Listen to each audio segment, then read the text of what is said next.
안녕하세요. 네, 국가교육 국민감시단 김종욱 사무총장입니다. 오늘은 서울 친환경 유통센터, 사실은 작년에 굉장히 큰 변화가 있었습니다. 특히 그 수산물 공급 체계에 이제 큰 변화가 있었는데요. 이 내용이 아직 그 시민들에게 또 학부모님들에게는 알려지지 않은 것 같습니다. 그래서 차제 제가 또 이 수산물 공급 체계 개선에 또 깊이 관여했기 때문에 이거 좀 말씀 좀 드리고 소개 드리려고 이 자리에 또 앉았습니다. 서울 친환경 유통센터가 이제 수산물을 취급한 것은 2013년 11월부터죠. 원래 그 2013년 4월부터 시범 사업을 했습니다. 이 수산물도 좀 친환경 유통센터가 좀 공급을 맡아줬으면 좋겠다라는 영양사들의 어떤 그 목소리가 좀 있었어요. 그래서 그 당시에 서울시에 그 학교급식 수산물 납품업체 중에 좀 우수업체 4군데를 선정을 해서 시범 사업을 했습니다. 그래서 센터에서 가격을 선정하고 이제 품질을 유지해가면서 이제 했는데 굉장히 인기가 좋았어요. 그래서 이제 11월부터 본 사업으로 이제 시행을 했는데, 시범 사업할 때는 그 서울시내 학교에 저 수산물을 공급하는 업체들이 한 수십 년 동안 이렇게 노하우를 가진 업체들이 많습니다. 그런 업체들이 이제 이렇게 사업에 참여해서 좋은 성과를 거뒀는데, 갑작스레 11월에 본 사업을 시작할 때, 이 납품업체들로 하여금, 원물 공급을 직접 하지 못하는 그런 제도를 만들었어요. 그 이유는, 수산물의 안전성, 뭐 당시에 그 일본 후쿠시마 원전 문제가 있고 그래서 뭐 방사능 문제도 있고 좀 그런 문제가 있긴 있었습니다.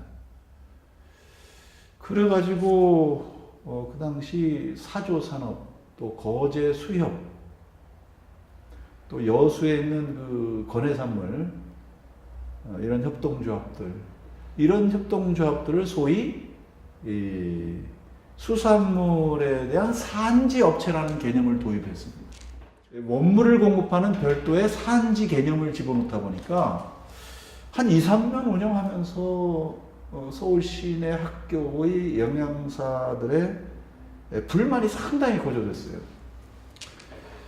이제 이래가지고 2015년도에 서울 친환경 유통센터에 이제 운영위원회를 만들어서 이제 여야 합의로 이렇게 운영하기 시작하면서 이 운영위원회에서 수산물 공급 체계 개선을 위한 TFT를 만들었습니다. 어떻게 제가 이제 그 TFT 팀장이 돼가지고 이제 그동안 진행되어 온 유통 과정에 대한 여러 가지 검토를 했습니다.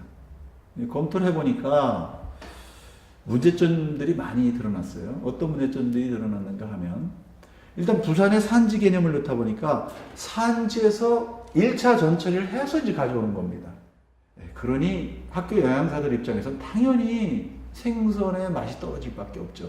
여러분, 생선이라는 것은 한 번 녹였다 얼리는 것을 반복할수록 수분이 빠져나가기 때문에 그 맛이 뭐 전혀 다릅니다. 여러분, 생물하고 그 냉동 생선이 다르듯이 같은 냉동 생선도 한 번 녹여서 바로 이렇게 그 작업을 해서 조리를 하는 거 하고요.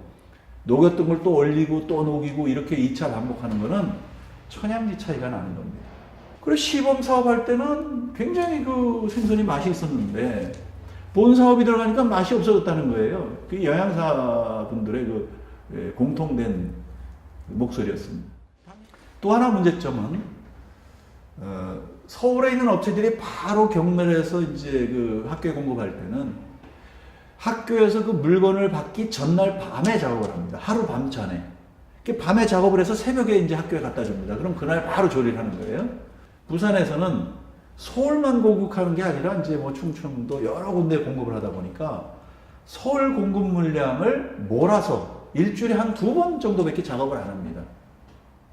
그러면 이제 금요일 날 작업한 걸 가지고 다음 주 월, 화, 수 이렇게 공급을 하는 거예요. 그것이 이제 서울에 와서 또 손을 대니까요. 자, 이렇게 하니까 뭐 맛이 떨어질 수밖에 없는 겁니다. 또 한 가지 이제 문제점은 서울에 있는 학교의 급식 그 식당에서의 그 이제 수산물에 대한 요구가 굉장히 세밀합니다. 예를 들어서 오징어다 하면 뭐 3mm로 썰어서 뭐 이렇게 칼집을 내달라든지 5mm로 썰어서 몇 cm로 해서 칼집을 내달라든지 하는 이런 정도로 굉장히 그 요양사님들의 그 니즈가 아주 그 구체적이에요. 근데 부산에서는 이걸 맞출 수가 없는 겁니다. 저희가 이제 이 문제를 가지고 그 원물을 공급하는 업체들 가서 얘기도 들어보니까 본인들도 과연 이 사업을 계속 해야 되는 것이 맞는지 상당히 회의적이다 이런 평가가 나왔어요. 만약에 이 사업을 그 원물을 별도로 분리해서 부산에 있는 사조산업이나 거제 수협 이런 데가 같이 하려면 적어도 서울의 학교에서의 전처리에 대한 구체적인 니즈를 좀 표준화시켜 줘야지 그렇게 안 하고는 자기들도 이렇게 해서는 뭐 인건비 때문에 거의 남는 게 없다는 겁니다.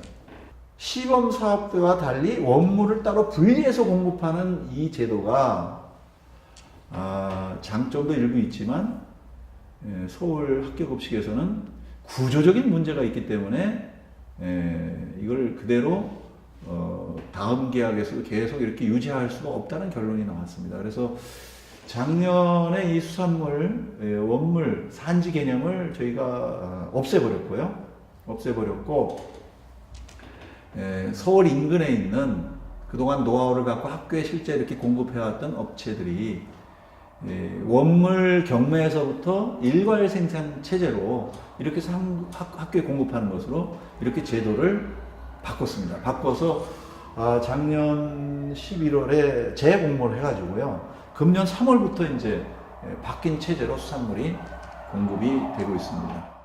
이번에 이렇게 바꾸면서 센터에서는 지금 새로 지정된 9개 업체, 서울 인근의 9개 업체에게 검사 기능을 굉장히 엄중하게 강화시켰습니다.